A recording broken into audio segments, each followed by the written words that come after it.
Thanks for tuning in, guys, to the Pest and Lawn Ginja, and this is my lawn update.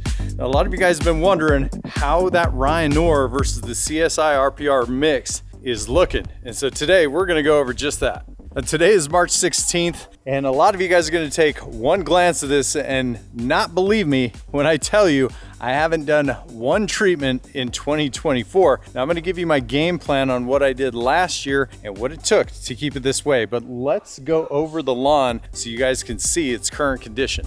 Now, for some of you guys who haven't been following me, I cooked my lawn last year and I planted 3 different varieties of grass in my lawn. On the outer edges, I've got barenbrugs RPR.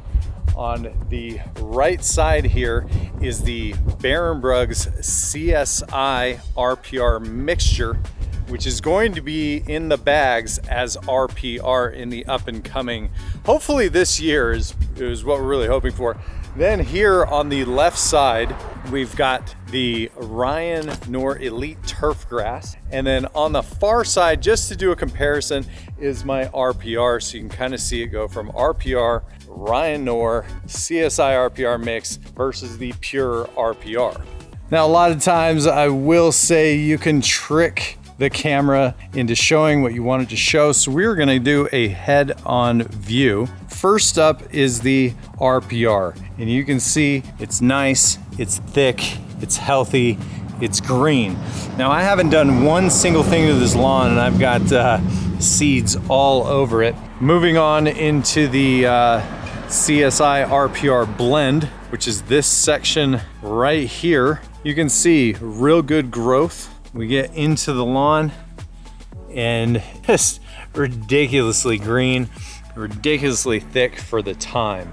And when we get over here into the Knorr section, really see the major difference between the Knorr section and the CSI section is the CSI isn't as tall.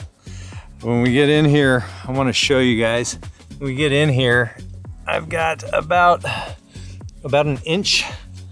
And then when we come over to the Knorr side, let's get into one of the average areas right here. It's just a tad bit taller, about 1.5 inches. Color is just about the same across the board between the CSI and the Knorr side. And then we get back over to the RPR side. Now, the interesting aspect for me is that all 3 species are species of perennial ryegrass, and we're just comparing one to the other. Now, I really wanted to hound on the fact that the CSI RPR mix is not growing as fast as the Knorr Turf Elite Grass. It was on the bag of the Knorr Turf Elite Grass that it will actually grow in colder temperatures than some of the competing brands, and I think we can check that one off the box as being true. My soil temps as of right now are hovering between 38 degrees and 44 degrees ground temps, which means our cool season grasses don't even start growing until about 40 degrees in soil temp. So I want to show you some of my neighboring properties, and this is what normal Kentucky bluegrass looks like this time of the year. There is absolutely nothing wrong with these lawns or having lack of treatment. They actually are just coming out of the dormancy phase, and this is what normal looks like. What I will show you is my patch of Kentucky bluegrass so we can have a direct comparison. And this is my ryegrass, and then in the backyard we have Kentucky bluegrass, and my bluegrass is still coming out of dormancy. Then we check that box off that the perennial ryegrass has a higher threshold for cold weather. But my bluegrass is looking way better than a lot of the neighbors. I mean, we're slaying that lawn. Now let's talk about what I did to get the lawn in this condition, and it all stems from last season. The number one thing that I did is I never let the soil dry out. Most of the lawns that you'll see around here, my neighborhood, other people's neighborhoods, they go dormant early because they let the lawn dry out and it forces the grass into an early dormancy. Now, I don't like to do that because it stunts not only the blade growth, but also the root growth. So when it was necessary, I simply came out here with my hose and I watered the spots that were dry. Now, my front yard receives full sun, so I had to do more watering in the front yard than I did the backyard.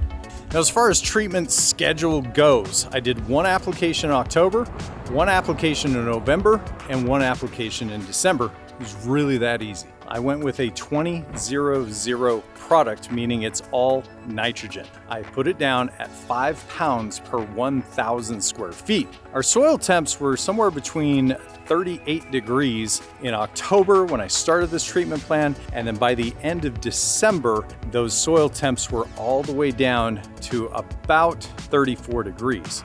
Now, as far as lawn fertilization goes, my area is notoriously low in nitrogen, so I got a bag of 20-0-0 from a local supplier, paid for it out of my own pocket. I do not sponsor this product, but it is straight ammonium sulfate. Ammonium sulfate for my area works because our pH is high. Now, for the majority of you guys, you just want to get a fertilizer that's somewhere between a 17 and a 22 and apply it at about 5 pounds per 1,000 square feet. Now, as far as I can tell, I hit a home run on this process, but I've still got some work to do, which is going to be in the next video. But if you guys have any questions, comments, or concerns, please hit me up down in the comments down below. You know I'd love to help you guys out. Until next time, guys, it's the Pest and Lawn Ginja. We're slaying lawns.